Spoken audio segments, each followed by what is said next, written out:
Aasta parim veteransportlane, keda ma näen ka siin ei ole, Tartust ei ole kedagi, Esta Pilt, aplaus talle. Lisaks sellele, et ta on parim veteransportlane, on ta ka parim naiskulturist sellel aastal, nii et veel üks aplaus.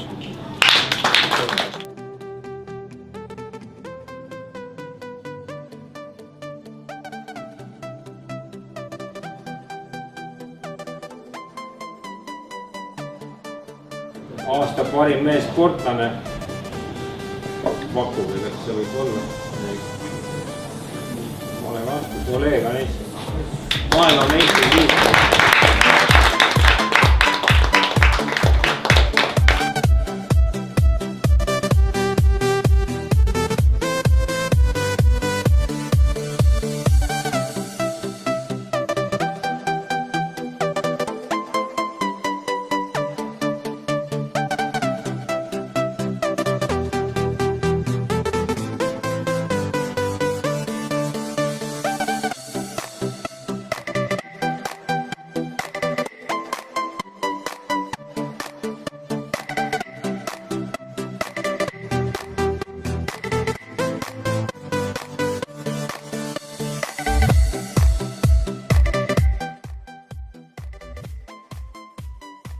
Aasta parim treener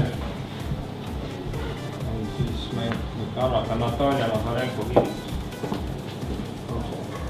Aasta parim mees fitnessist on meil Fitness 5 mees, on siis Kristjan Sing, kes on Tartust. Ja parim naine Fitness 5-is on Elerin Wunder. Seda vist ei paista. Kõige parem meeskulturist on, võite ise arvata, kes siis 2015 arvamismäng, kes on Eesti. Näidu kuulsid. Ja küll tule kohale, võtt kiirikas.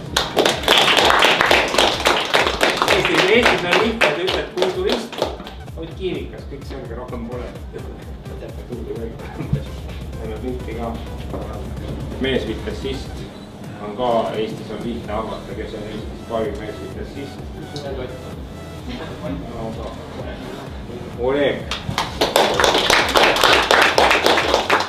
See on niisugune soojendusauhind. Siis on meil selline mees nagu aasta parim rannafitnessist, Kaspar Tõnisson.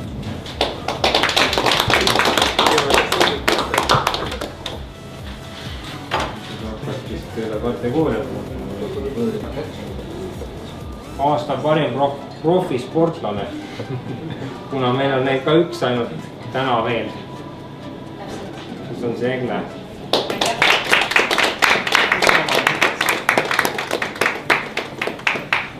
Väga armas. Kui ma noor olin, siis klassi õhtul meil kõlas üks laul. Joala esitas, see oli Pätu Pläi. Ma kutsusin Pätu Pläi. Ma tahan Pätervaid tänada, see on mul kodupaariks saanud selle ülejäänud kokteilid. Härra Arakul saab järgmine aasta 80 aastat täis. Siin on temast üks selline tore pilt.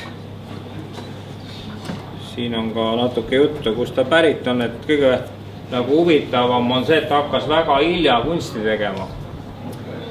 Ta hakkas 25 aastaselt alles astus sellesse kunstiinstituuti ehk siis ERKisse. Enne seda oli ta väga huvitav teada, aga ta oli enne seda Venemaal Peterburis, et ta on Peterburis taksojuhina töötanud 2 aastat. Aastatel 50 kuni 50-60.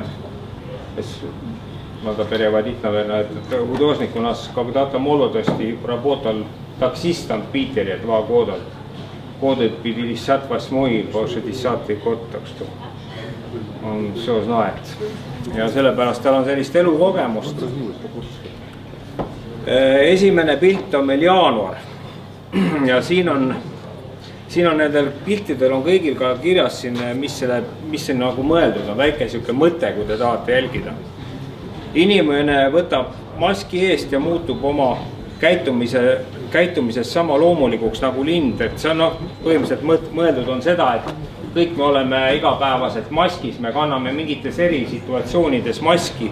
meil on kõigil mingi mask ees, et see on selline teatud mõttes eluline pilt ja eriti naiste puhul on see nii selline ilus koloriit.